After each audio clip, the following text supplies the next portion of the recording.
can within the social distancing rules that we must all observe. But her idea of we'll look at the kite mark idea. I think the best I can say is that she's a fantastic champion for Eastbourne and its attractions, and I look forward to supporting her in any way that I can. Thank you, Mr. Speaker. Women make up the vast majority of the workforce in our NHS, social care sector and our schools. However, there's only a handful of women on the SAGE committee, and only one woman in the Cabinet has led the Downing Street briefing in the last 8 weeks on a very few occasions. Does the Prime Minister agree with me, as the chair of the largest group of female MPs in this House, that we need a change of tone and more female voices at the top of government to reflect the majority of the UK population, almost 52% of whom are in fact women? And if not, why not? Actually, I think that she has an extremely important point, and I've taken dramatic action even before a reshuffle, and so the two most important appointment we've made recently after Lord Dighton doing the PPE was Dido. One of the reasons we're making such fast progress, I think, now on test and trace is that Dido Hodding has come on board, and Kate Bingham is leading the national effort to coordinate our search for a vaccine with other countries. Christopher. Good question. Thank you, Mr. Speaker. I'm very grateful for my right honourable friend's hard work, in particular his commitment to do whatever it takes to help people make ends meet during this pandemic. But in West Dorset, I have many constituents who were employed before the 19th of March, but who are not eligible to be furloughed under the job retention scheme, particularly those who have changed jobs. So can I ask my right honourable friend to look at this area again to see, please, what he can do to help those who have slipped through the net and those who have no financial support at this time? Minister. Yes, Mr. Speaker, and I appreciate we have pushed back the cut-off date in order to help people, but we're also looking to support people who are in difficulties with some temporary measures on welfare. As you know, there's a significant £1,040 increase in universal credit standard allowance and working tax basic element, but if there are particularly hard cases, and there will be hard cases, can I say what I've said before to those, that I'm happy to take them up on his behalf. We're to north of the border with Alan Dorrans. Alan Dorrans. Thank you, Mr. Speaker. Will the Prime Minister condemn or condone the reckless behaviour of the Secretary of State for Scotland for making a round trip of almost 700 miles to be physically in the chamber today, in clear breach of the guidance of the Scottish Government to stay home, protect the NHS and save lives, when he could easily take part in the proceedings virtually from the safety of his home? Condemn or condone, Prime Minister? Well, all I can say is no, Mr. Speaker, I won't, and I think that the Secretary of State of Scotland does an admirable job. Going over to Tom Randall. Tom Randall. Thank you, Mr. Speaker. My constituent Elizabeth Gould has proposed the creation of a medal for NHS workers and others to recognise their distinguished service in their work against coronavirus. I think this idea has merit. Will my right honourable friend consider a medal or other accolade in the fullness of time for those who have gone up and beyond in the last few months? Prime Minister.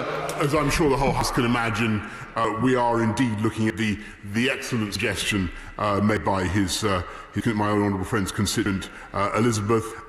We are thinking how to recognise the work of healthcare staff, of carers, of many others, and we're engaging with staff and employers at the present time. We now head to Murray Fellows, north of the border. Murray Fellows. Thank you, Mr. Speaker. A senior government figure told the Sunday Times reporter that the UK government will end the job retention scheme even if the Scottish government decides to continue with the lockdown to save lives in Scotland. This would be an act from the UK government to undermine devolution and the Scottish Parliament by slashing incomes to force Scots back to work when it's potentially unsafe. Will the Prime Minister agree to extend the job retention scheme in Scotland for the length of time Scotland's government and Parliament deem a lockdown necessary? Prime Minister. Well, Mr. Speaker, perhaps I can just say that I continue to be very happy with the level of cooperation, in spite of what you sometimes hear in this chamber, the level of cooperation between the governments of all four nations, particularly Scotland. I just remind her, of course, that Scotland has benefited from about £1 billion of coronavirus funding in the last period, £3 billion. We'll get to about £3 billion overall, which is perhaps a material consideration on which she might like to reflect. Lucy Allen. Thank you, Mr. Speaker. Unemployment in the under 24 age group has already doubled in Telford compared to this time last year, and it's clear that the aftermath of the pandemic will hit our young people hardest, with disruption to education and training as well as job losses. I know that my right honourable friend is passionate about opportunities for young people, particularly in areas such as Telford, which has suffered disproportionately in previous recessions. Will he ensure that the recovery strategy focuses on young people and equipping them with the skills they need to survive in a post-pandemic economy and indeed thrive in the longer term?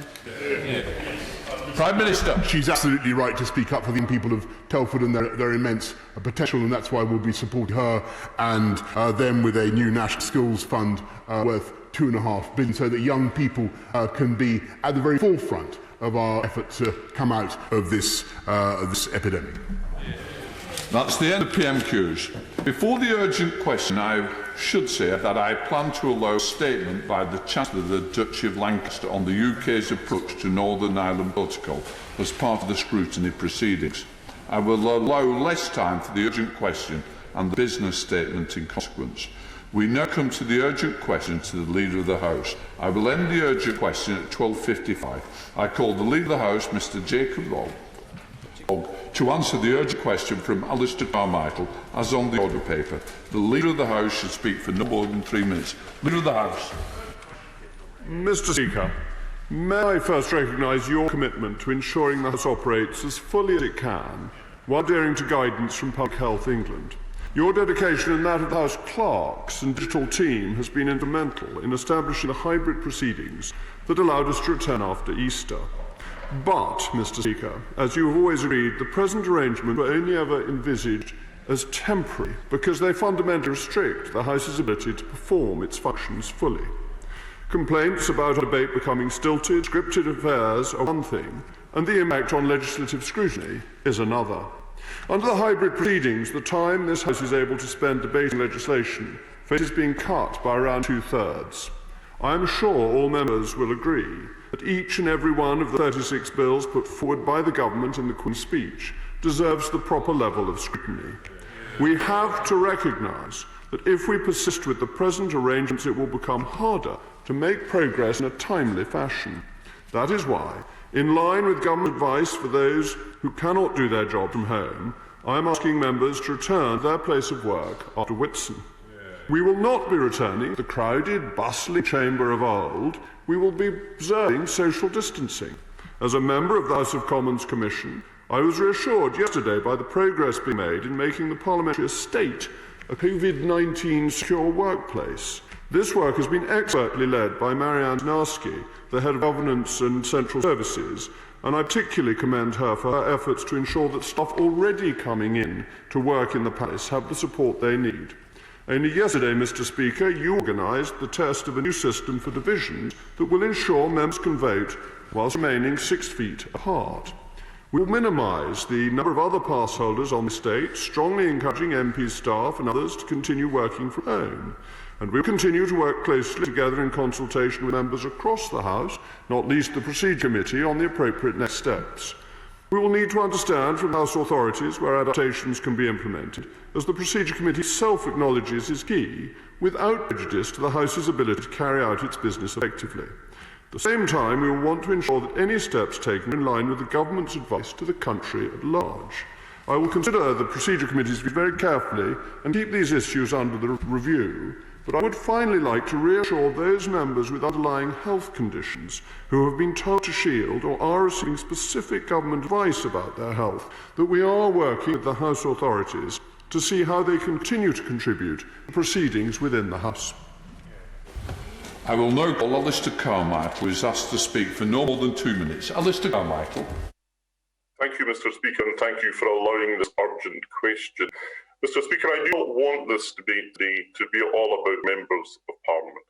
Let us remember what has brought us to this point. Yesterday, the number of recorded deaths from COVID-19 reached 35,341, a rise of 545 from the day before.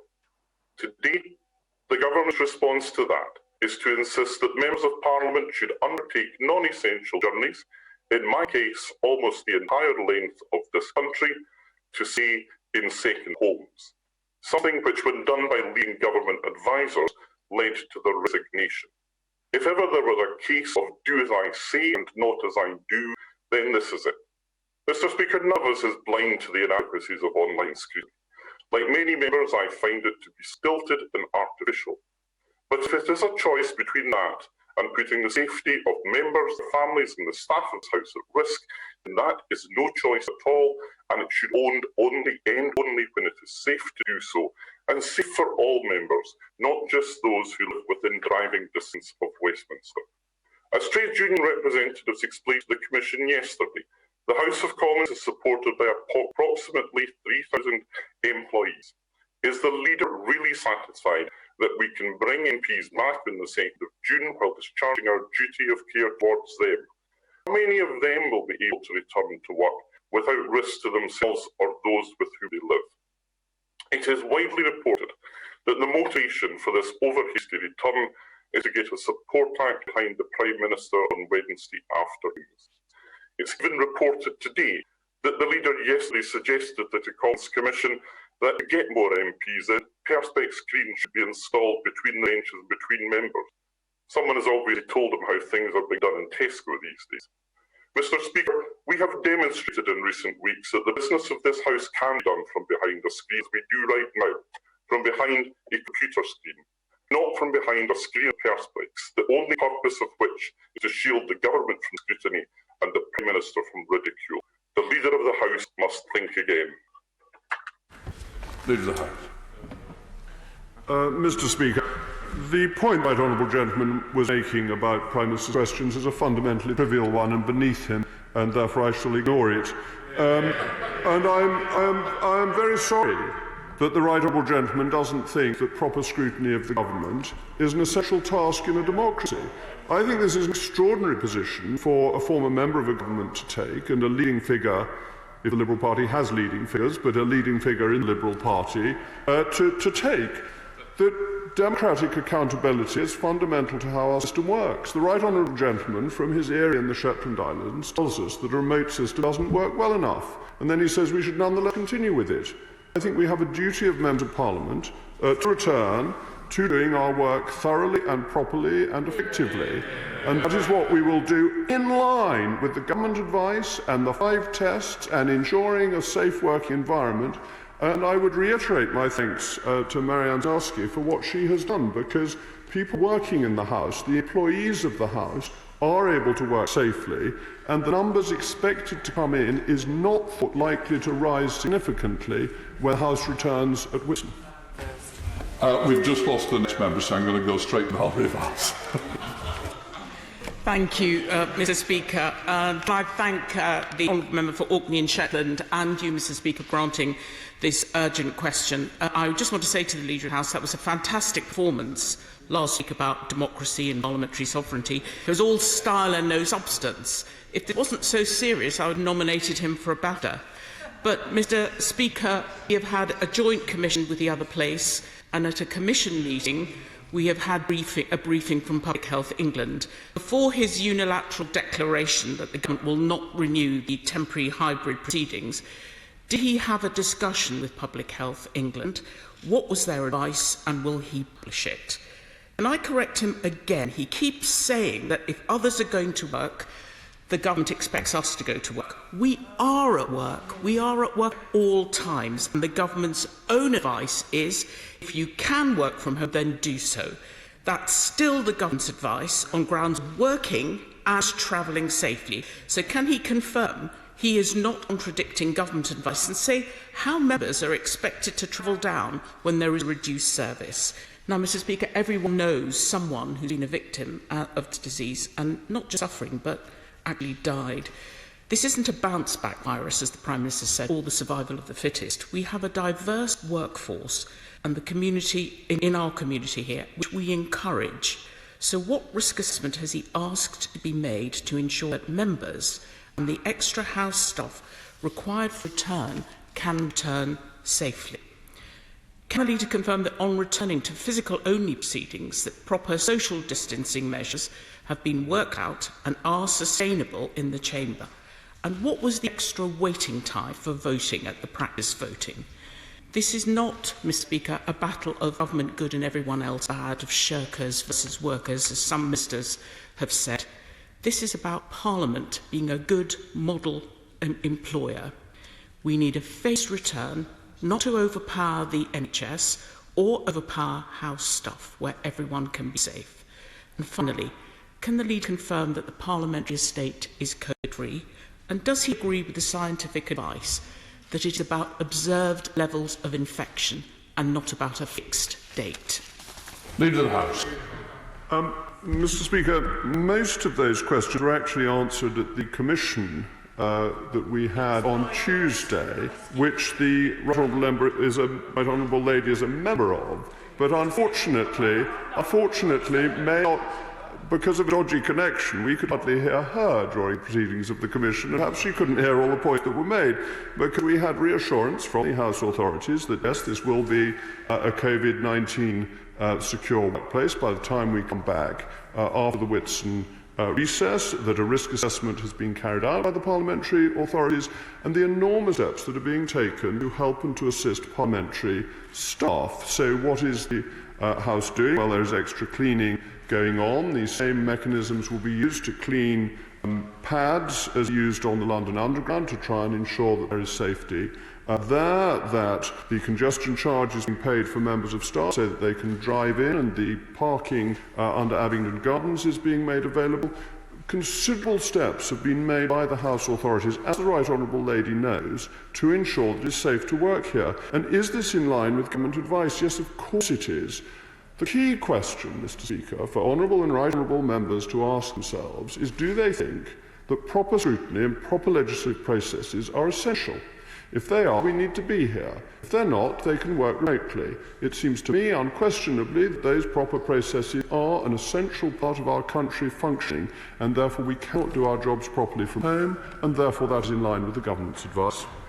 We're going to Selene Saxby. Selene Saxby. Thank you, Mr. Speaker. And I'd like to thank my right honourable friend for the work being done to ensure that Parliament is a safe working environment for all. But does he agree with me that whilst we have had to improvise due to the unprecedented situation we find ourselves in, we cannot effectively do our jobs from home?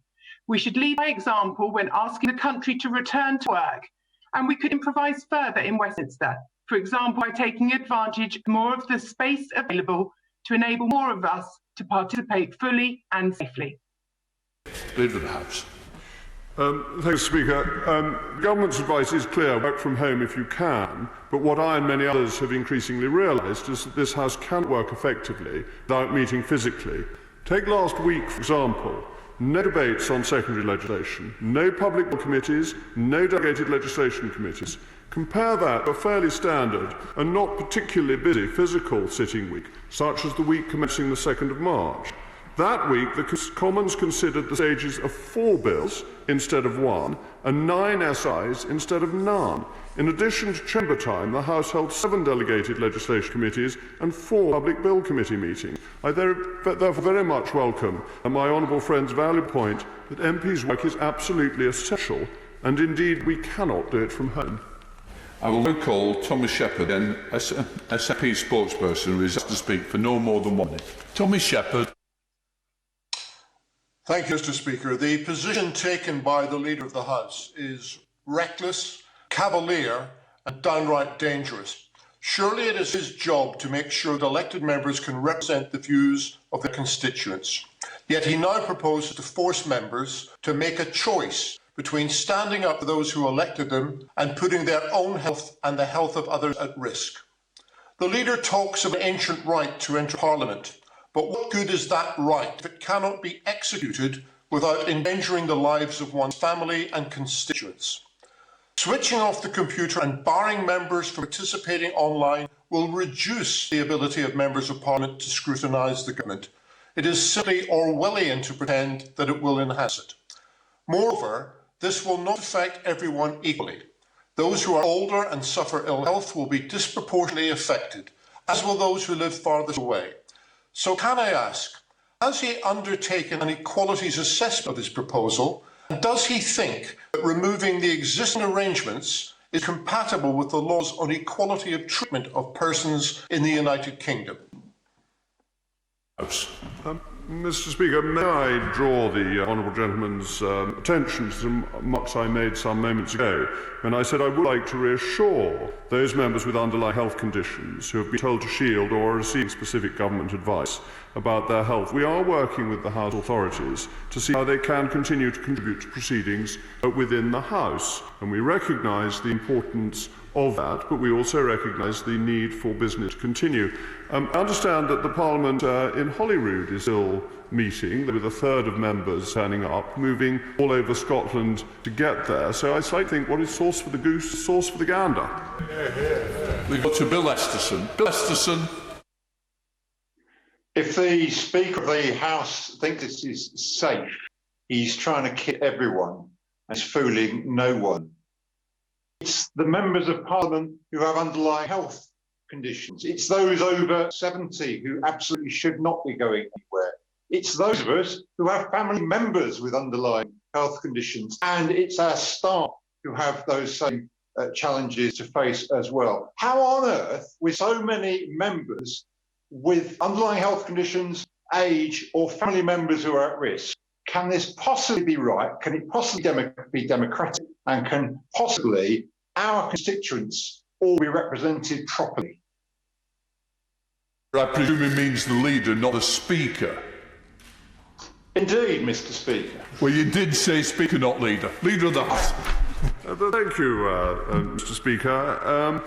I think the issue is that members of staff of MPs do not need to come in. They clearly can carry on working from home. There is no change there. Numbers coming onto the estate will be limited.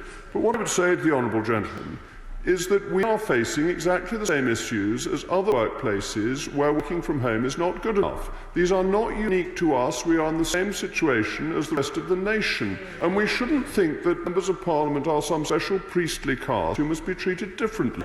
We should stand with our own constituents. Going Chris Grayling. Chris Grayling.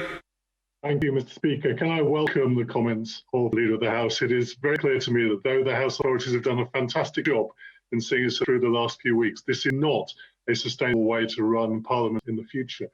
I seek my right honourable friends' reassurance that this model, which some people seem to think can be a model for the future, will not now be applied to projects like restoration and renewal, which in my view would again create a situation where Parliament simply could not function properly.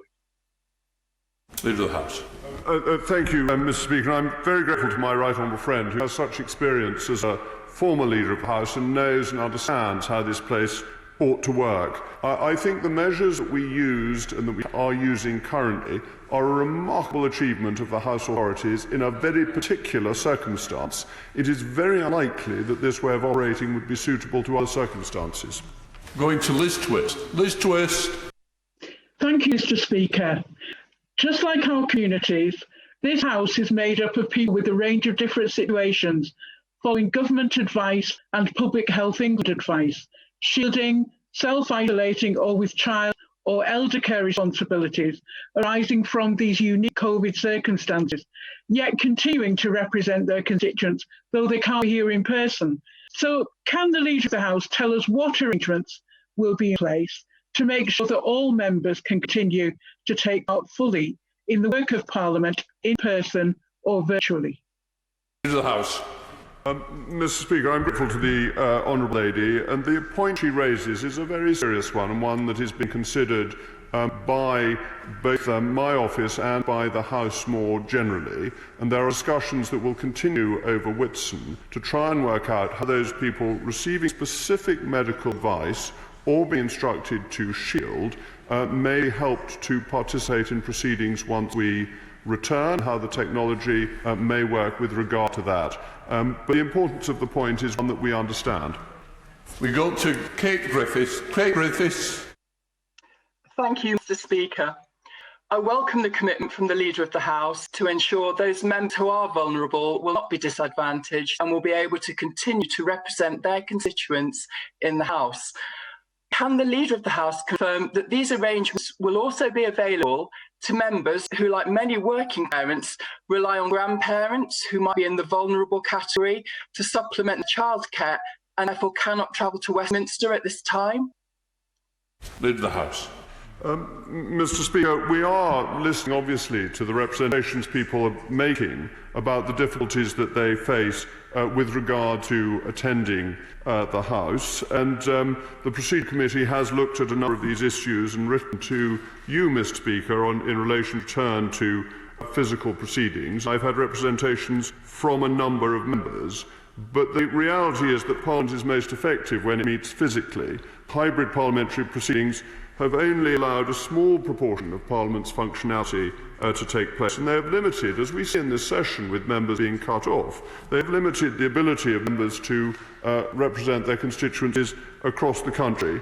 But what we will do is return physically in a way advised and properly orchestrated and organised in accordance with the recommendations from the Government and indeed from the House of Commons authorities. Public Health England. Gavin Robinson. Thank you very much, Mr. Speaker, and I'm grateful to be called in this urgent question. I am thankful to the Leader of the House, as I know he recognises that we all have an equal duty to represent our constituents. But the travel to and from Westminster is not equal for us all. Indeed, a plane from Belfast is not as socially distant as we would like. So I would ask the Leader of the House to consider the most vexatious issue, the most difficult issue to solve, which will be voting, and whether voting can continue given that the ability to travel to and from Westminster from Northern Ireland is severely constrained, with less than 2 planes per day, when ordinarily there would have been over 20 from Northern Ireland to London. Leader of the House. Thank you, Mr. Speaker. The issue with voting, as you yourself have made clear, Mr. Speaker, is that we can run one system or the other, that two systems are not compatible, and we are looking to a physical return of the House and therefore to have physical voting. And I think that is important, an important way of getting back to being a normal Parliament with all the benefits that come from having physical voting. We're now going to try and reconnect Karen Bradley, Chair of Procedure. Karen Bradley. Thank you very much, Mr. Speaker. I'm audio only, I'm afraid. But can I thank my right honourable friend for his answer? And can I also say that I firmly believe, as Chair of the Procedure Committee, that the House should be allowed to have its say on these changes. And it's important that an opportunity is given for the House to do that. Can I ask the Leader of the House, though, if he can reflect on the resolution that the House passed on the 21st of April, which stays in place while Public Health England advice remains, and which allows for both virtual participation and for parity of treatment for all members. Could I ask the Leader, is he intending to amend or rescind that resolution, or does he believe it no longer applies? Leader of the House. Thank you, Mr. Speaker. And can I thank my right honourable friend for the invaluable work she and her committee have been doing and the suggestions that they have come forward with as to how we make the hybrid work and how we get back to a real Parliament. And we see in her absence the difficulties with a hybrid Parliament, that I'm glad the technology was able to reconnect her in voice only, but being here in the flesh does have advantages. As regards the motion of the House stands, but it requires subsidiary motions for which will lapse to allow it to be effective. And of course the Government takes motions of the House very seriously and ensures and wishes to ensure that the details of motions of the House are reflected in the way that the House operates, though sometimes these are more matters, Mr. Speaker, than they are for the Leader of the House. We're going to Jill Gideon. Jill Gideon. Thank you, Mr. Speaker. I'm very pleased to hear that the Leader of the House announced measures are going to be considered to protect the MPs who have been shielding or carrying out caring responsibilities of vulnerable family members who are at high risk of coronavirus. Can I ask my right honourable friend if we can be advised of what the new measures will be in advance of people making the decision as to whether they can come back early or not? Leader. Thank you, Mr. Speaker. You almost promoted me. I will continue, as will others across the House, to listen and to reflect on the views of honourable and right honourable members from across the House. Yesterday afternoon, the Procedure Committee wrote to me and the Speaker to set out its views on how we should return to physical proceedings. I welcome the opportunity for further discussions with that committee on Monday, and I'm grateful for its work. I've also had representations from many other members, so this is a work in progress to finalise the details, but any changes in our procedures will need to be made by motion in this House, and those can't be made until the House meets again. So the assumption must be that we continue as we usually continue until such time as or if anything changes. We'll have to be very quick. Steve Bonner, last. Thank you, Mr. Speaker. Across Scotland, we are dissuading people from travelling large distances for fear of spreading virus further and overloading rural communities. Does the leader understand there is real concerns beyond threatening the safety of MPs that by removing votes unless we are physically present and system return to that place, this will undoubtedly undermine the public safety message, and that has been key to preventing even wider spread of the COVID in our communities. Thank you. Leader of the House. Mr. Speaker, what is being proposed for the House is completely in line with what is being proposed by the government generally. It is a question of working through the 5 tests. It is a question of those who can go back to work because they cannot work effectively from home are encouraged to go back to work. We are in the same situation as everybody else, and measures are being taken, have been taken, will continue to be taken to ensure that coming to the House of Commons is as safe as it possibly can be. We now come to the business statement. I will now call the Leader of the House to make a business statement. I will run the statement until 1:20. Leader of the House.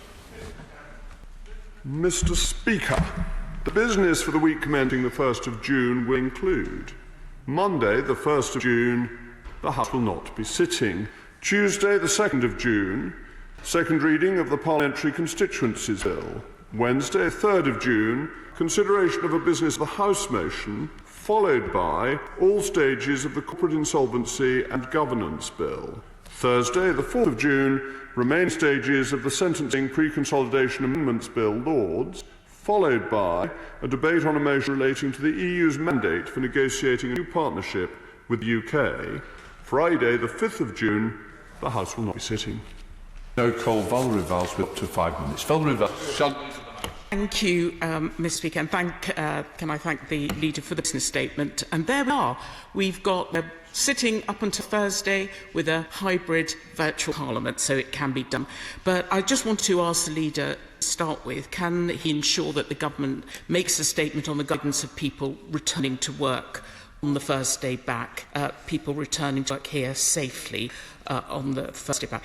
So the advice from the scientists is that lockdown should not be eased until track and trace is in place, and that observed levels of infection, that we look at the observed levels of infection and not just the fixed date. But does he agree that even the testing has been got right, and that the government have extended it? Can the Leader say whether there are enough home tests for the House and whether there are enough masks that will be available? And I too want to pay tribute to Marian Snarski and everybody on the House staff who has worked so hard to keep us safe. But like the Leader's outburst last week, that came from no consultation. What our teachers want is a discussion, time to prepare. They've had a confused message because the BMA have said children are not safe to go back. Let's remember that teachers have been at work looking after our children now, looking after key workers' children. They are the best people to say whether they're ready or not. And the government can't compare this country to Denmark because Denmark haven't had as many deaths as we have had here. So what advice has the government given to teachers, particularly on the inflammatory disease that's affecting children? And given there was a poll of almost 30,000 members of the NASUWT, which found just 5% said schools were safe to return, 81% of parents said they don't want to send their children back, can we have an urgent statement from the Education Secretary when we return on the evidence that it was safe for children to return, given that a member of SAGE told the House of Lords Science Committee that the decision about schools was political and not based on science? Yesterday we voted on the second reading of the immigration bill, which contains swathes of Henry VIII powers. Now, the leader is a believer of parliamentary sovereignty and parliamentary democracy. I wonder if he could say that's appropriate. But could he give a guarantee that any SIs that are prayed against by the opposition, that there will be time, in government time, for a debate? Now, Mr. Speaker, we clap our care workers in the NHS. With this immigration bill, the government is effectively clapping them out of the country. Now, my constituent is the general manager of a small and medium-sized enterprise employing 65 people. They actually indirectly support the NHS for the Nightingale hospitals, and they manufacture valuable items people need quickly. They've had a 5-week wait and their bankers refused them a loan, just 20%. They are a profitable company. They and many other businesses are struggling to find a way to stay open. Could I urge the leader, if I can forward details on him, could he take this up with the Chancellor, please? And last week I asked about dentists.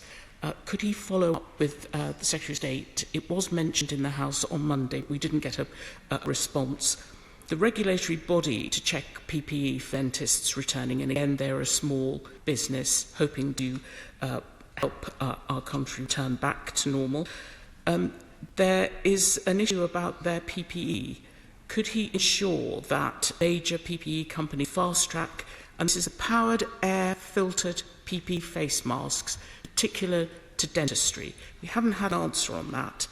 They can get back to work and protect our constituents, of whom I think are having to pull out their own teeth. But I want to thank him last week for the response he gave me on Nazanin and Anousheh. It was very helpful, but can you ensure that the Foreign Secretary ensures that all our British citizens abroad are able to consular visits and consular advice? No one is asking for a fanfare when the ambassador visits, but we just want him to visit Nazanin and Shay and Kylie, and this time they deserve clemency, and he will know it's an important day for them today. But I want to remind all honourable members to light a candle for all of them today. And finally, Mr. Speaker, it is Epilepsy Week. Thank you for your statement on Mental Health Week. It was very helpful. Let's hope we can all encourage everyone to look out for each other. Mr. Speaker, may I completely endorse what the Right Honourable Lady says about Epilepsy Week and mental health, that we do indeed need to look out for each other, particularly at a time of lockdown when many people are suffering, and loneliness is a particular problem and a very difficult one, particularly for people who are shielding and have to take particular care, and that this is obviously at the forefront of the government's mind. With regard to Nazanin Zaghari Radcliffe, consular work continues, but it's not always best to argue this on the floor of the House, if the Right Honourable Lady will forgive me for not giving more details on this occasion. To come to the more politically controversial issues, in terms of the guidance for members coming back, members will know what the national guidance is, guidance that has been provided for people returning to work, how they should try and come back to work, what the procedures are, how they should try to distance themselves socially. They will see within the House, members who are already here, how much marking out has been done to try and help people stick to the guidelines, and the work that has been done with members of staff has been exemplary, and it is very reassuring to know that the numbers of House staff expected back, with MPs returning after Whitsun, is not expected to change significantly from the number who are currently coming in to facilitate the hybrid parliament. So the burden on our staff is not the burden is on us as members of Parliament, and therefore I think it is one that we should undertake, because we are like the rest of the country in these circumstances. The Right Honourable Lady raises questions about schools and wants a statement from the Secretary of State for Education, and he did respond to an urgent question last week, though I hope it's not indiscreet of me to say that he was himself actually very keen to make a statement. The scheduling of statement didn't actually allow for that, so he is keen to report to Parliament, keep Parliament up to date. But there is a real issue with the widening attainment gap, with schools not being open, and that is why it is important that schools do open, if they can, in accordance with the 5 tests that the government has set out. With regard to praying against SIs, most Henry VIII powers are subject to affirmative SIs rather than to negative SIs, and therefore are subject to a process within the House automatically. But the general policy of the government, as many previous governments, is that when SIs are prayed against by the official opposition, usually if it is a reasonable prayer, debating time will be found. And I think that that is actually an important constitutional matter. It is also why we need a physical parliament back, because there would not be any time for praying against statutory instruments if we weren't back. So I'm grateful to her for making my argument about the essential need for Parliament returning reasonably soon. As regards her constituent, I'm obviously sorry to hear about the difficulties her constituent is facing. I would point out that £11.1 billion is being paid out in furlough money and £7.5 billion in loans backed to 80% by the government, and that is major support for industry. I think the Chancellor has done a quite phenomenal amount in getting support to businesses, but I would happily take up the specific case with her, and likewise for the dentists in her constituency. I cannot claim to be an expert on the type of PPE that she is referring to, but I'm sure there are people in government who can get a proper response. I now go to Gareth Johnson. Gareth Johnson. Thank you, Mr. Speaker. Mr. Speaker, during this lockdown, we have seen numerous cases of broadcast media interviewing people in a manner that suggests they are independent experts, whereas they are, in fact, partisan political activists. This, of course, culminated in the notorious Panorama programme last month, but there are many other examples. Can we therefore have a debate on the guidelines that broadcasters are meant to use so as to provide their viewers with an informed picture of what they're actually watching? Leader of the House. Mr. Speaker, my honourable friend makes a really very important point, and I know that my right honourable friend, the Secretary of State for Digital, Culture, Media and Sport, has written to the BBC asking for an explanation about that Panorama programme, which seemed to have communists in the background giving advice on how the programme was structured. I didn't realise there were any communists left in this country, but the BBC managed to dredge them up. And he's absolutely right to ask for a debate. Well, the right lady heckles, Mr. Speaker. It's not unlike her. The right honourable lady is normally ladylike, doesn't heckle. But I would say that yes, it's a free country, but the BBC is obliged to be impartial. It has charter obligations, and the issue of a debate is that when the House is back in real form, there will be more opportunity for debates, more time for debates, which I hope will satisfy many honourable and right honourable members. We now go to the SNP spokesperson, Thomas Shepherd, who's up to 2 minutes. Thomas Shepherd. Thank you, Mr. Speaker. Let me take up where I left off 25 minutes ago. I have still not had an answer as to whether the leader believes his proposals for Parliament's return are compatible with the equalities legislation of the United Kingdom, and I would like him to comment on that matter. But I have 2 further points, Mr. Speaker. The first is that we are told that Public Health England will again inspect the building during recess and advise on whether and how business can be conducted safely. What happens if Public Health England say that that cannot happen? Does the government then intend to override the public health advice given by its own agency? Would it not have been more sensible to make these decisions after, rather than before, determining whether they can be implemented safely? Or is this a case of wishful thinking taking the place of evidence-based policy? And Mr. Speaker, if the advice is that the number of members must be restricted, on what basis will the government determine who can attend and who cannot? Finally, can I turn to the question of remote voting? Whilst everyone can see that online participation in debates is not ideal, although it is better than no participation at all. This is not the case with online voting. The process is simple and secure. This is not an abstract or theoretical question. The system is there. It works. Why on earth switch off when there is no need to do so? It is accepted that voting cannot be the same as it used to be, with members crammed into lobbies, queuing to give their name to a clerk. And I know that physical vote has been trialled. Indeed, I've seen the pictures, Mr. Speaker. And I think that once the public see how this is proposed, we will be in danger of exposing this Parliament to even greater ridicule. So why is the leader prepared to go to any lengths, it seems, no matter how ridiculous, rather than continue with the system which is already in place and which works? The House.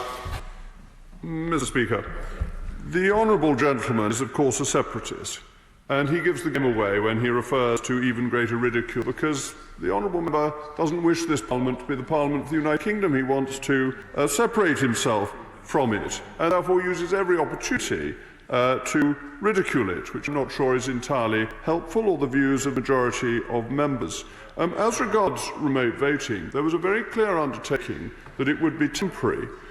The consensus reached within the House to allow the hybrid Parliament was based on consent on the basis of it being temporary.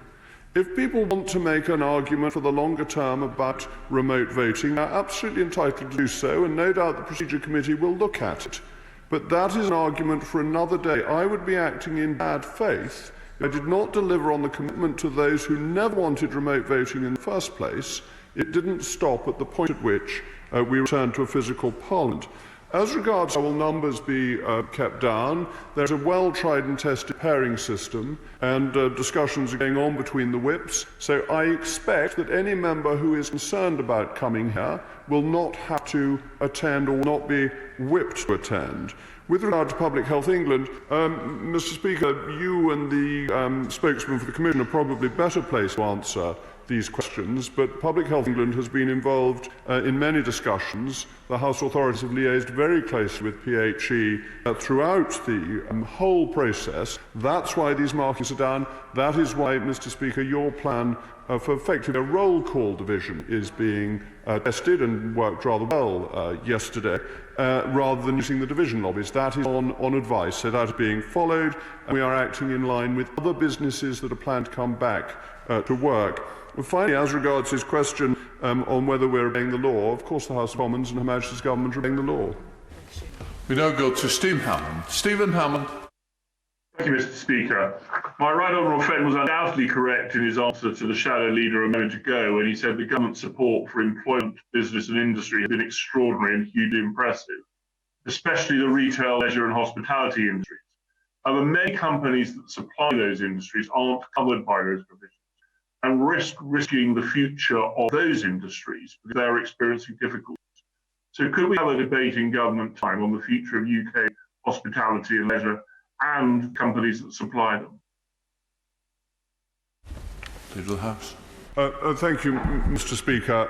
I'm grateful to my right honourable friend's reference to the support the government has given. I really think my right honourable friend, the Chancellor, has managed to be stunningly innovative in providing support for businesses in a way that historically is not what finance ministers across the world managed to do. And I think his achievement is really of historic proportions, and I'm grateful for what my right honourable friend has said. As regards debating government time in the hospitality industry, that is one of the great virtues of us coming back to a physical house. There will be more opportunity for debates, and we will have to see if such a debate can be slotted in or will fit into any of the other discussions that will be taking place.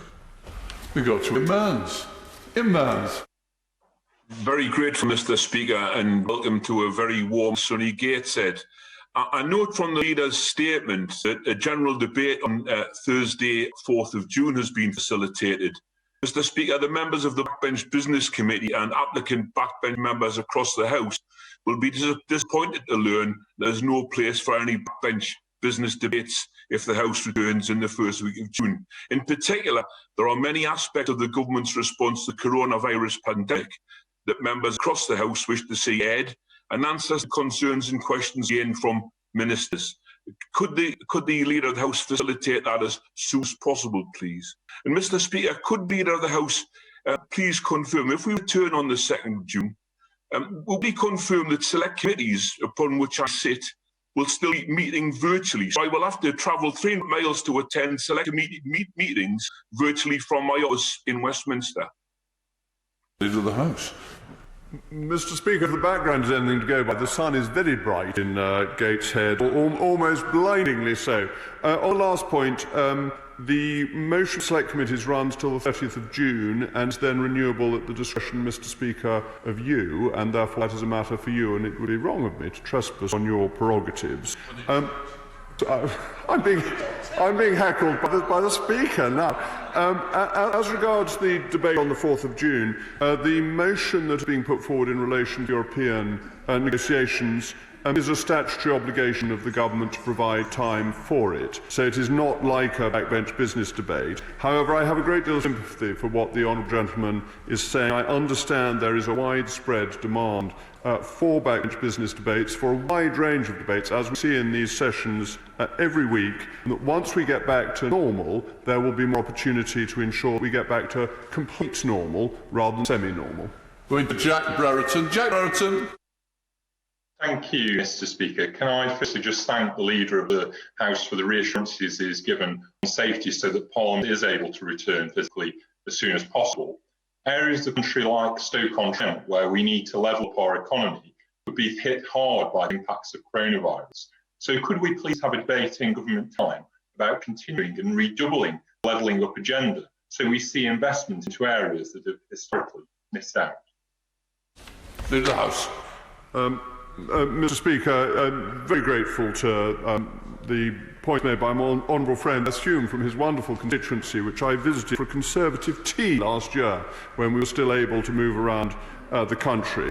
There is serious economic disruption as a result of the coronavirus, and as the ABR has outlined, without the package of unprecedented measures, the impact would be much worse.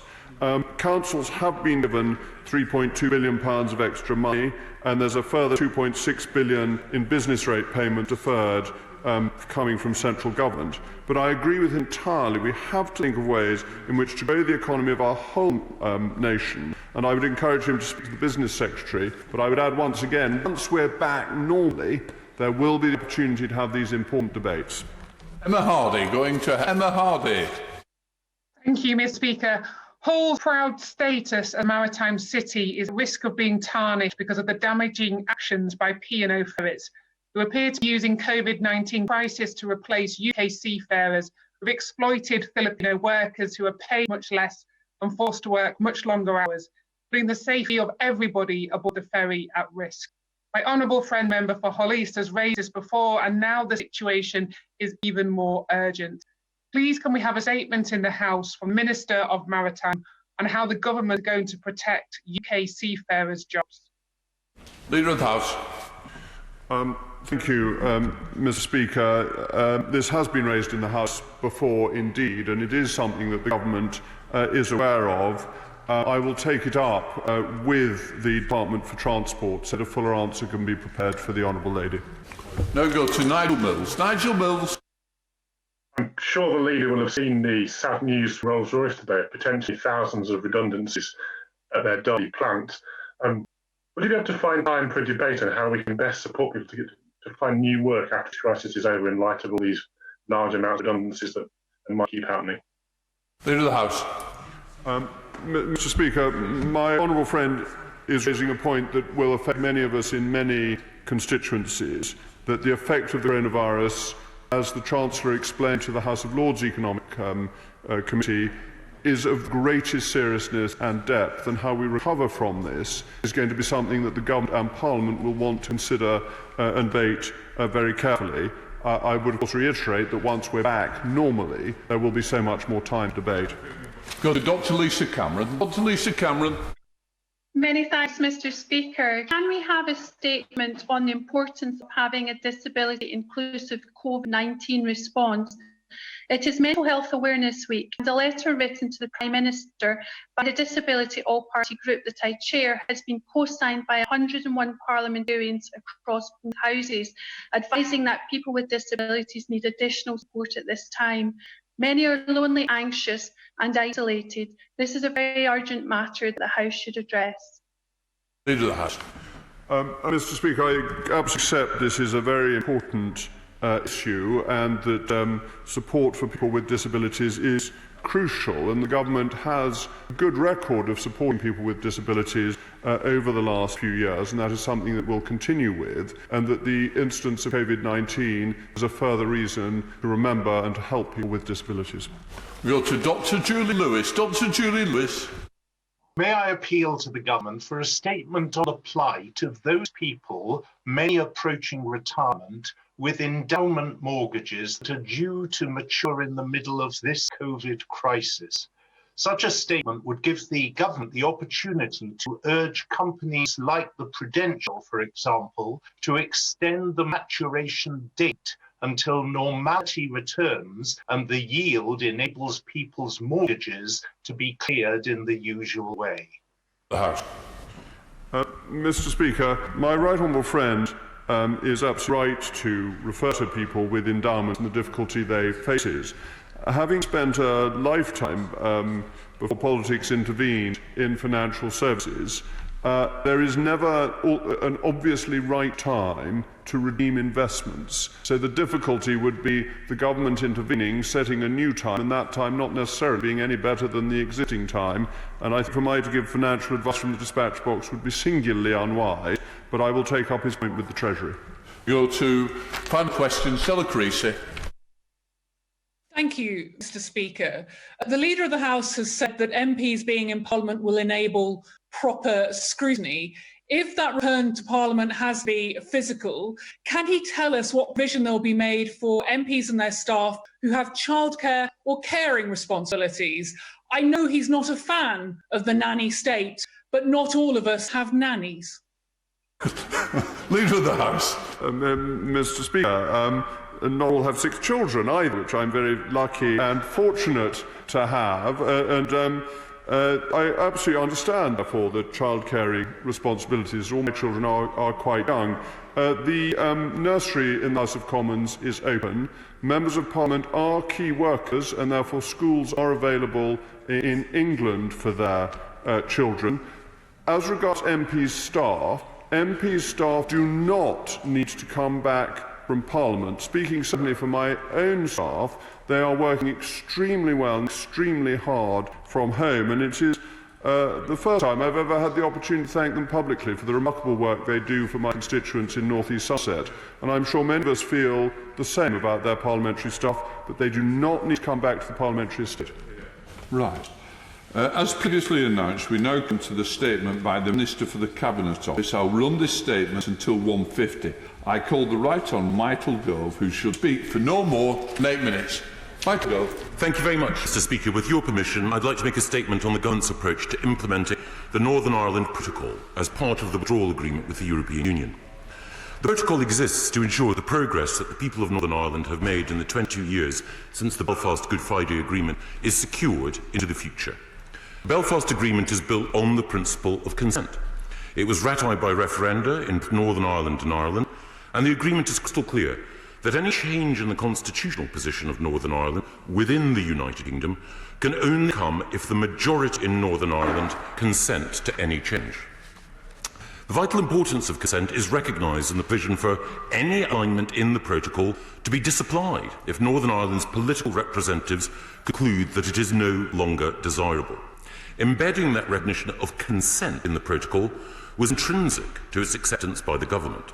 Therefore, for the protocol to work, it must respect the needs of all Northern Ireland's people, respect the fact that Northern Ireland is an integral part of the customs territory of the UK, and respect the need to bear as lightly as possible on the everyday life of Northern Ireland.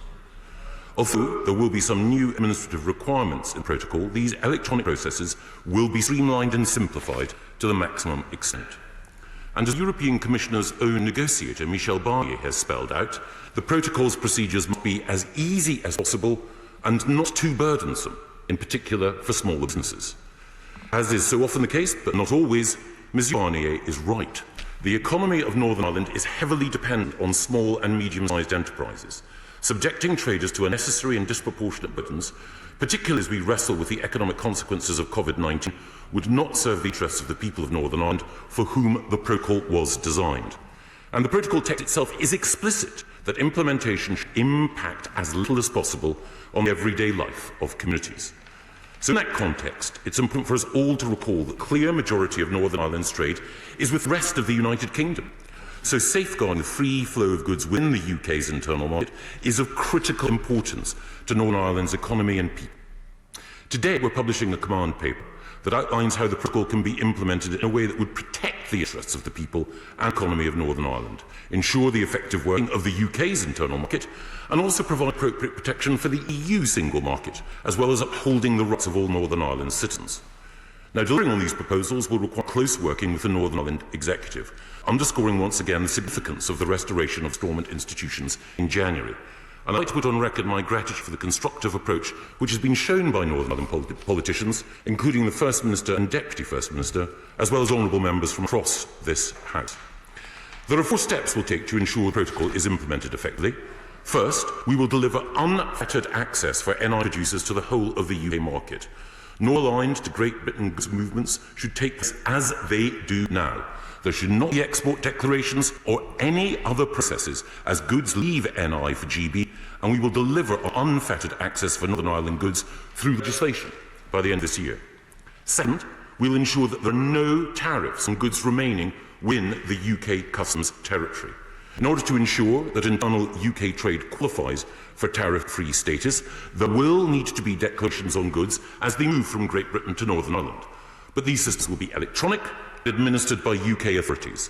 It will be for our authorities to determine any processes that are required, using the latest technology, risk and compliance techniques to keep these to an absolute minimum.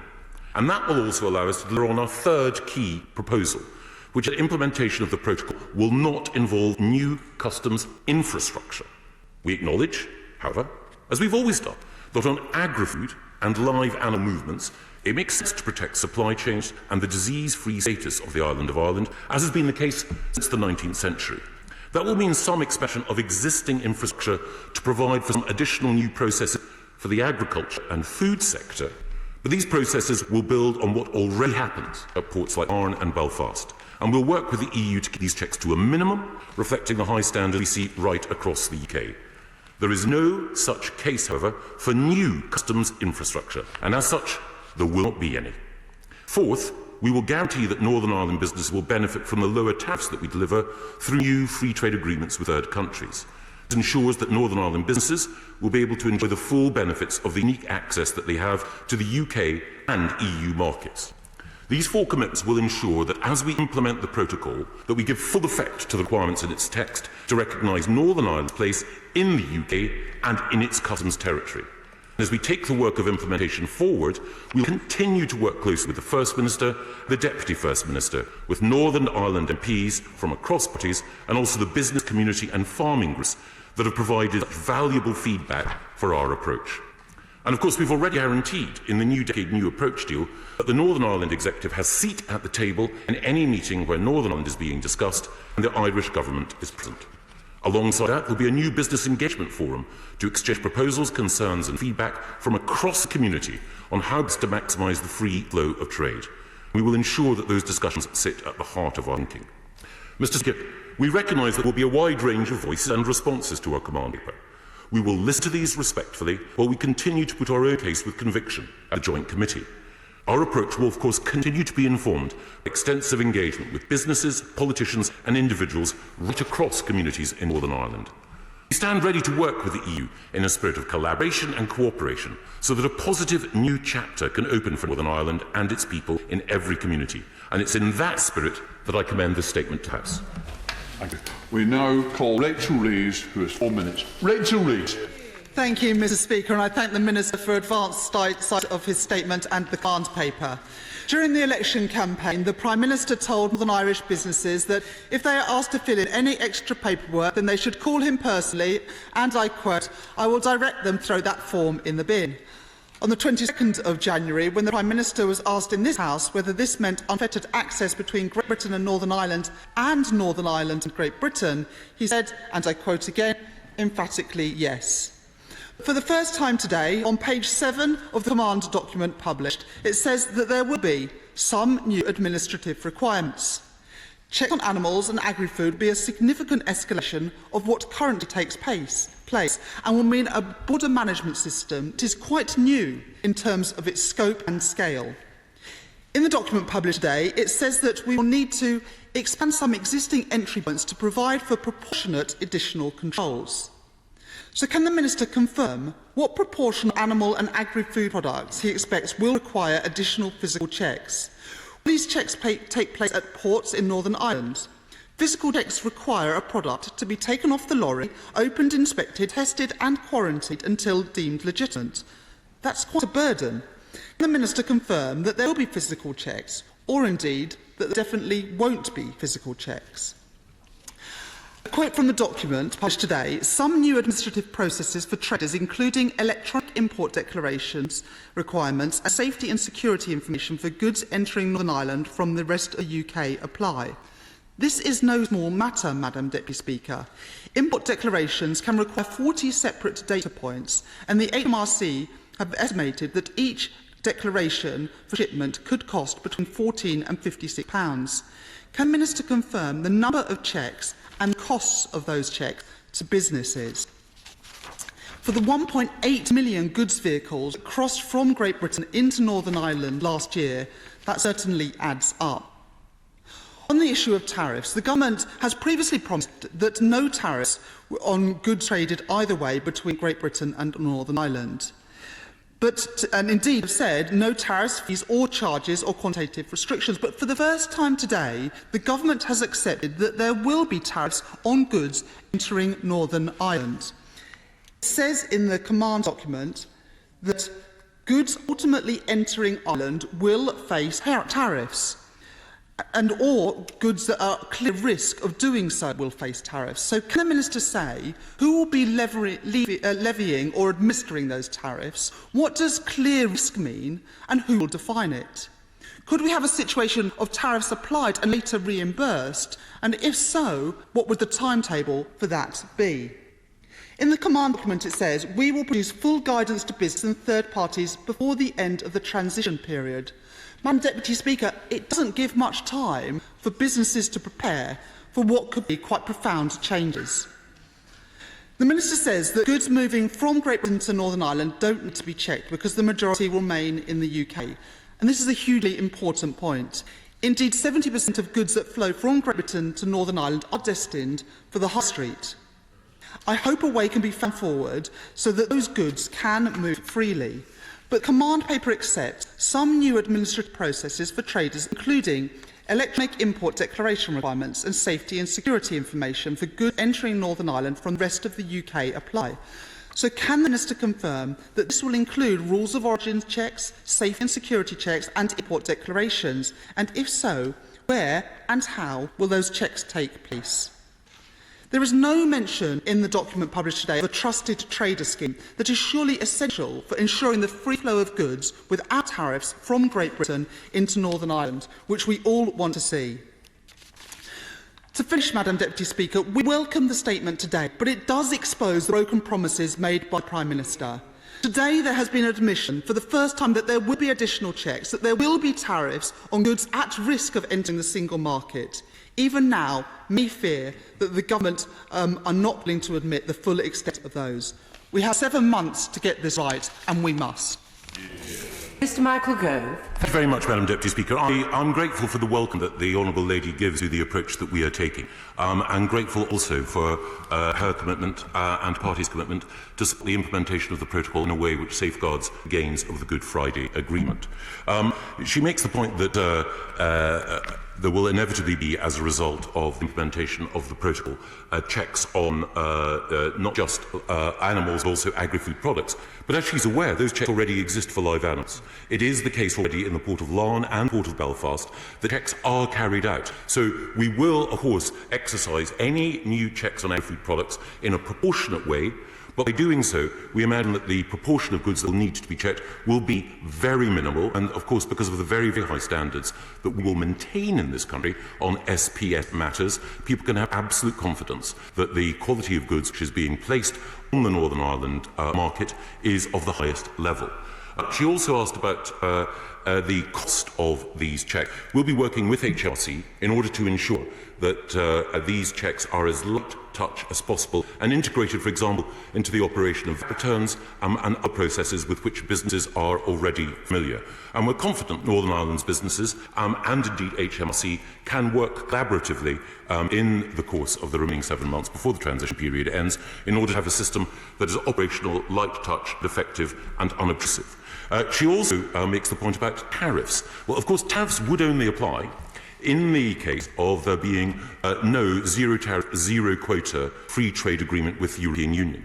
The European Union is committed in the political declaration to securing such a zero tariff, zero quota arrangement, in which case the provisions in the protocol for the remittance of tariffs would be required.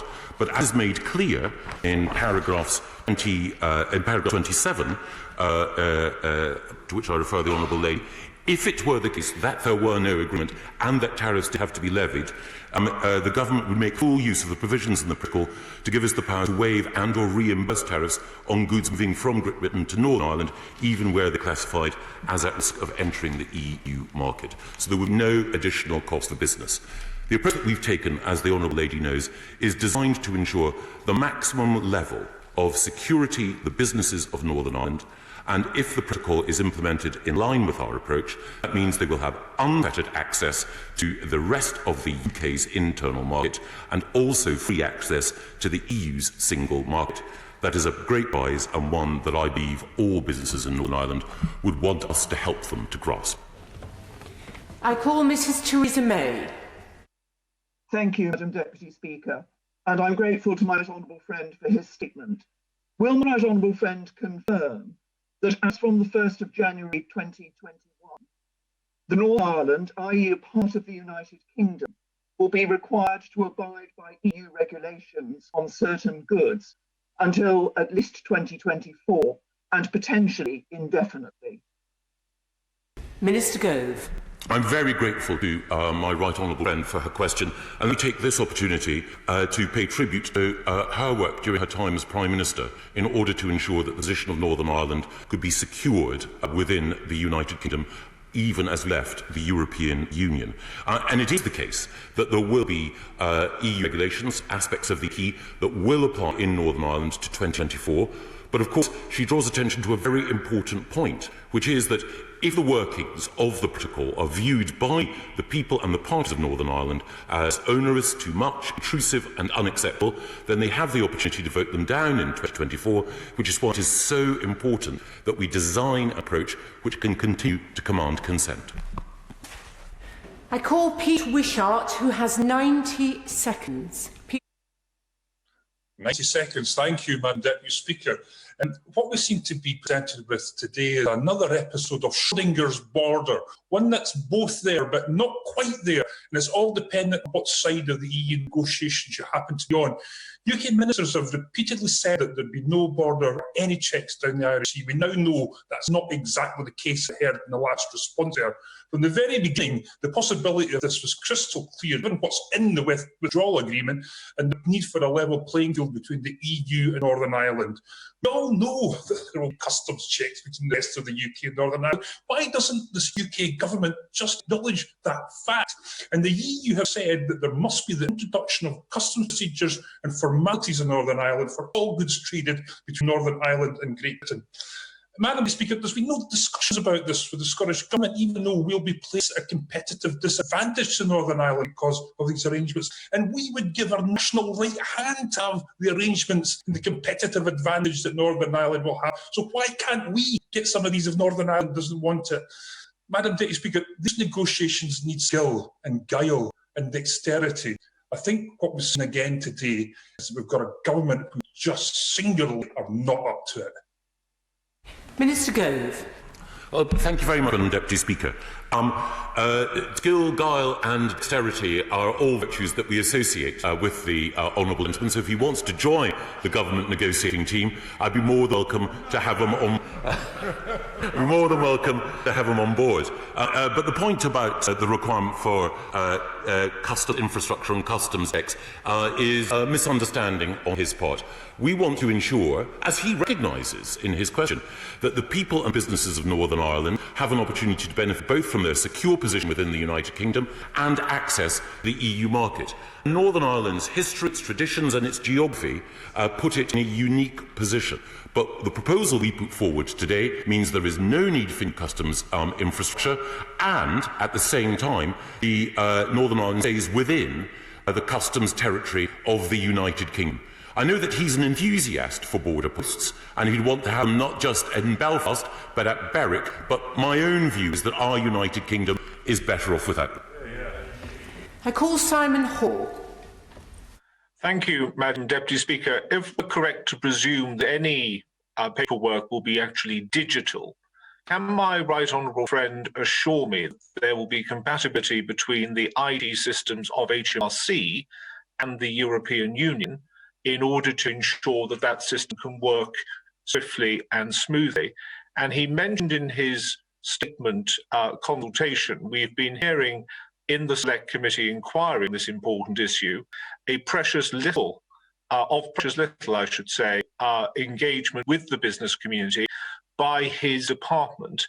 And I urge him to sharpen his pencil and engage with the community to make sure that it is understood, and also that his department understands that most businesses are mostly focused on dealing with COVID and trying to survive. We have very little time, so I would encourage honourable and right honourable members to have short questions and obviously short answers as well. Minister. We will, of course, work to make sure that IT systems are efficient and compatible. We will, of course, consult with business, and my right honourable friend, the Secretary of State, has a business roundtable this afternoon. Engagement with Northern Ireland's citizens and its many small and medium-sized enterprises is critical to making everything work. I call Harry Ben. Thank you very much indeed, Madam Deputy Speaker. We all hope there will be a trade agreement with the EU, but if there isn't, how will the government stop goods such as cars made in the EU, which in those circumstances would attract a 10% tariff, from entering Great Britain via Northern Ireland tariff-free? The right honourable gentleman just told the House that goods have unfettered access moving from Northern Ireland to GB, or would there in fact have to be checks if we tried to do that? Minister Gove. We'll have market surveillance, and if people try to break the law, they'll face the consequences. William Ragg. Thank you, Madam Deputy Speaker. The way in which the UK and EU seeks to address, I quote, Ireland's unique geographic situation, part of the negotiations, could have constitutional and practical implications for Northern Ireland's status within the UK. So could my right honourable friend reassure me that he can square the circle, or is it on the current trajectory of talks an impossible objective? Minister Gove. That circle can be squared using an exercise of what I believe in the EU known as variable geometry. But the truth, of course, is that Northern Ireland's position within the United Kingdom is constitutionally secure and unchanged. I call Sir Geoffrey Donaldson.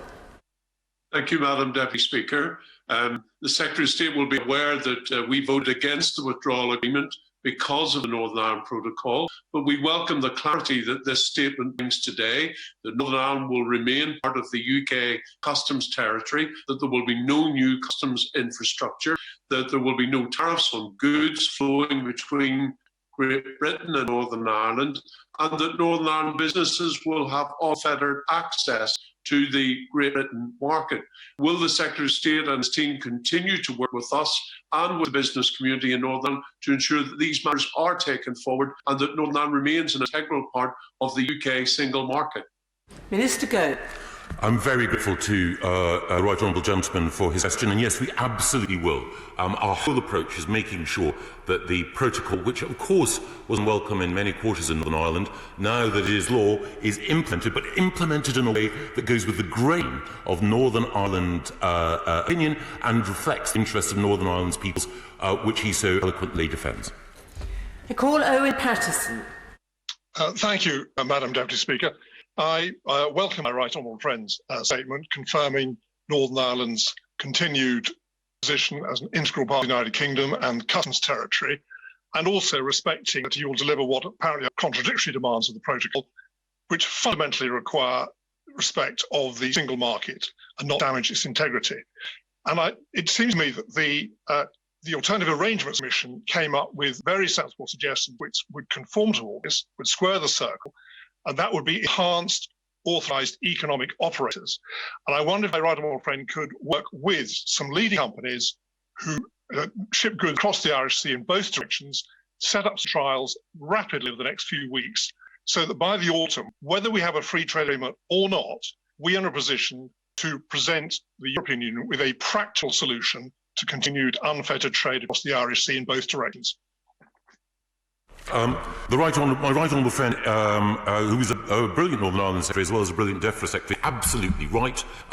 Building up the capacity of authorised economic operators and other trusted traders can make the protocol and the economy of Northern Ireland work better. Claire Hanna. Madam Speaker, the member has finally confirmed that there will be a large increase in the amount of red tape and therefore the costs to consumers and businesses in Northern Ireland. And while I welcome latterly from the member language around commitment to the Good Friday Agreement, I don't believe that the rhetoric within the statement reflects the uniqueness of the place here.